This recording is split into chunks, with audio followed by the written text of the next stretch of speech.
విమాన ప్రమాదంలో దుర్మరణం చెందిన మహారాష్ట్ర ఉప ముఖ్యమంత్రి అజిత్ పవార్ అంత్యక్రియలు అధికార లాంఛనాల మధ్య బారామతిలో జరిగాయి.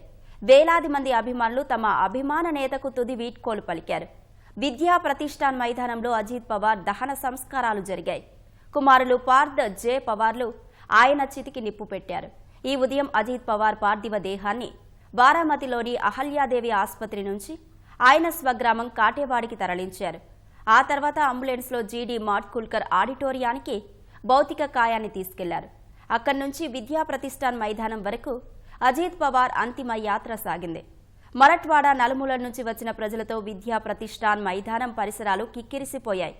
అజిత్ పవార్ అంత్యక్రియలకు మహారాష్ట్ర సీఎం దేవేంద్ర ఫడ్నవీస్, ఉప ముఖ్యమంత్రి ఏక్నాథ్ షిందే, కేంద్ర మంత్రులు అమిత్ షా, నితిన్ గడ్కరీ, గోవా ముఖ్యమంత్రి ప్రమోద్ సావంత్, శరద్ పవార్, బీజేపీ అధ్యక్షుడు నితిన్ నబీన్, ఉద్దవ్ ఠాక్రే, రాజ్ ఠాక్రే సహా ఇతర పార్టీలకు చెందిన నేతలు, వివిధ రంగాల ప్రముఖులు హాజరయ్యారు.